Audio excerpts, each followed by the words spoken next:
Hello and welcome to Not Fake News. Here we have a clip from Fox News and Tucker Carlson interviewing Marge Baker about the protesting gathering outside Supreme Court. Okay, here we go. For the American way, and she joins us from the steps of the Supreme Court where she is protesting. Speak. Marge, thanks a lot for coming on. Is that right? Thank you so much for having me, and I really appreciate the opportunity to speak to you and your viewers. It's great to be here. Well, thanks. Well, I'm glad to hear from you. So you've been planning this for some time. I got the press release, and you didn't know who the president's pick was going to be, but you believed it was going to be, quote, extreme. If it had been, I don't know, someone on the left, if Michael Moore had been the nominee, would you still be protesting because he was Trump's choice? We determined, we looked at the list of proposed nominees that Trump gave us, and we did our thorough research, and we were really concerned about any of those nominees. So, is it me, but do all of the women on the left sound identically the same? We were not out here to protest anyone. We were out here to protest someone who was chosen from that list, about whom we had real concerns. I mean, the decision, the reason we're here tonight is because it makes a big difference to the American people who fills this lifetime seat on the Supreme Court. And we do need... I'm really sorry about this double sound they have going with the audience in the background screaming about the protest. Deal with this. I'm sorry. Somebody who respects the Constitution and the law and understands that they're there to protect all Americans, not all Americans. Ugh. Just the powerful and the wealthy and the corporations. And unfortunately, Neil Gorsuch is not the right man for this job. So tell me why. And I think a lot of people share your view. I mean, a lot of people voted, frankly, for Donald Trump because they were suspicious of big money and corporations. You know, you can judge whether they should have or not, but they did. So a lot of people share your concern about people in power. What specifically about this nominee makes you believe he's unacceptable? What has he done that you don't like?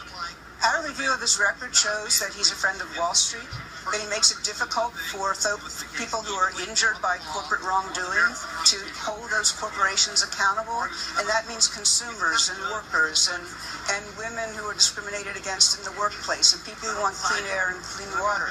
So we have real concerns about his record, and so real concerns about whether he will have the independence and the judicial temperament to be a justice for all the people, not just for the wealthy and powerful. Right. So if I could just press you a little bit to be specific on that, you said you're concerned that he's a friend of Wall Street, I think is a phrase you used, and that he's insensitive to women and workers. Yes. Why do you believe that? I mean, what specific decisions are you referring to? Well, let's take the Hobby Lobby case for example. You're here to make it. We're here to make it easier. What specific decisions are you referring to? Well, let's take the Hobby Lobby case, for example. You may know this case. It came out of the 10th Circuit, came out of a panel that Judge Gorsuch sat on. And this was the case that said that corporations are allowed to use religious liberty, their own religious liberty, as a reason to discriminate against women in terms of their being able to access contraception coverage. That's a really serious concern for a lot of women. And it's not just that it hurts women, but that principle that a corporation can justify its actions based on some false notion that it has rights, religious liberty rights that can be, the exercise of which can be offended, is really troubling because it has sweeping ramifications, not just for women, it has sweeping ramifications for LGBTQ people. So we're concerned about that. We're concerned you don't believe that employers ought to be allowed to stand on their religious principles in the way that they act? We don't believe corporations have the ability to exercise religious liberty and have that be interfered with. We do not believe corporations have religious liberty interests that can be offended by someone's access to contraception. But I don't believe it was corporations. It was employers. Anybody who hires another person. The question at the root of the Hobby Lobby case was, can you force people to pay for something that violates their religious beliefs? And so you think the government can force people to do that? because the issue is whether or not corporations, a corporate entity, not individual, corporate entity has religious liberty. But there's also real concerns about, we need somebody who's fair-minded, right? We need somebody who can be objective, who can make sure that they have the independence to push back on wherever they need to push back. And let's take, for example, the events of this. Let's take, for example, the events of this past weekend. There's really serious concerns about whether the Trump administration respected the Constitution and even respected the courts that were making decisions this weekend. I'm sorry to interrupt. If I could just bring, can I bring you back to today's news? Because you're protesting a specific nomination. We're protesting a nominee and questioning whether that nominee has the independence of mind, will be a fair and neutral arbiter and have the independent judgment to be able to make decisions about whether or not that involve protecting the constitutional. And we're concerned about that. We're concerned about whether or not. I want to give you a fair hearing, but I can't let you filibuster. I'm sorry, March. I just have to ask you a simple question. What suggests that he doesn't have that independence or that fairness? Do you have any evidence of that? Look at his record that favors Wall Street and corporations. He believes that he makes it very difficult. His jurisprudence what record? What are you talking about specifically? His record as a judge that argues that individuals and entities that want to hold corporations accountable cannot get their day in court to do that. Can you give me an example of that? Just one. Hobby Lobby case. There's a number of cases where he's argued that people should not have class action remedies. He's said that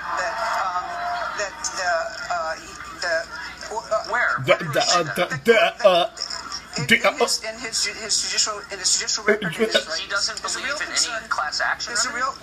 There's a real concern about whether he believes people should be limited in terms of their ability to access use class actions as a way in which to hold corporations accountable, and it's a really serious concern. Where did he say? I think you went to Yale Law School, so I know you have the details here. What are they? I'm not going to go through case names for you, but just help us here understand what you're saying. Go to our website pfaw.org, and you'll be able to see cases where he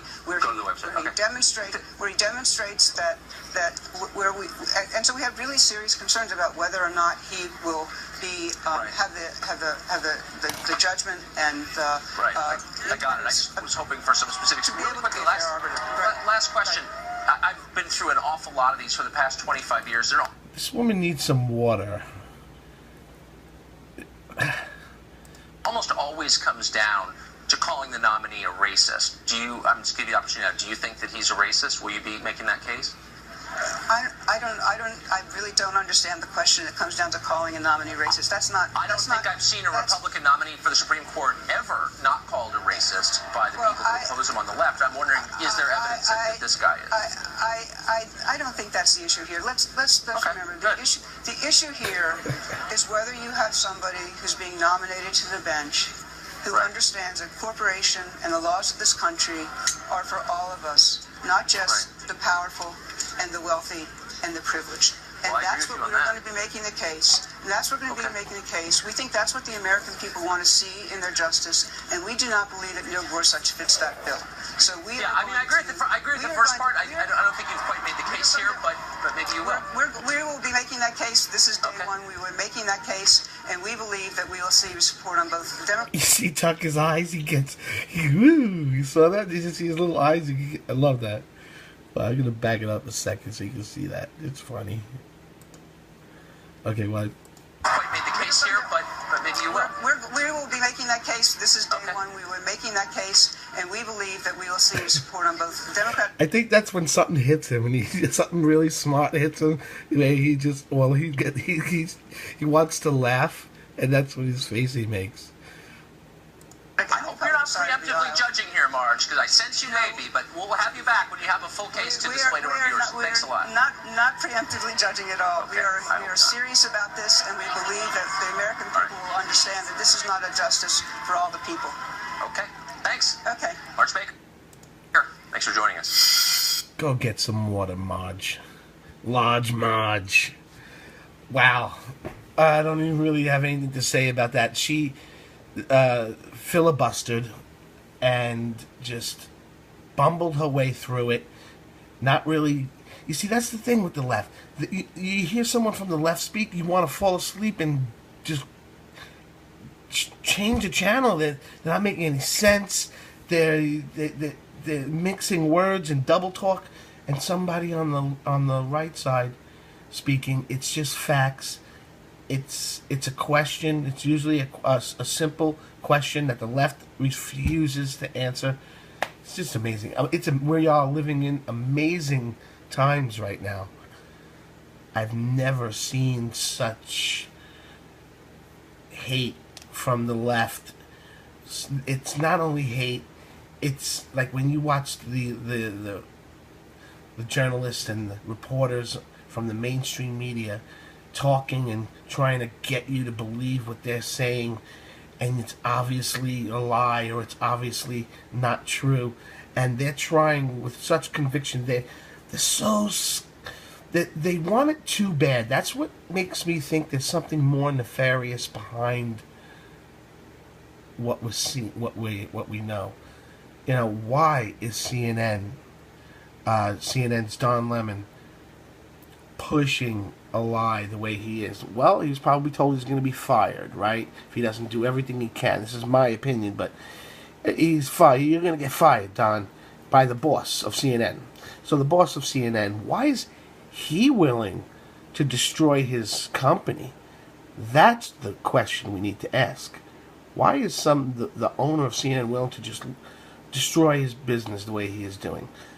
Do they have something on him?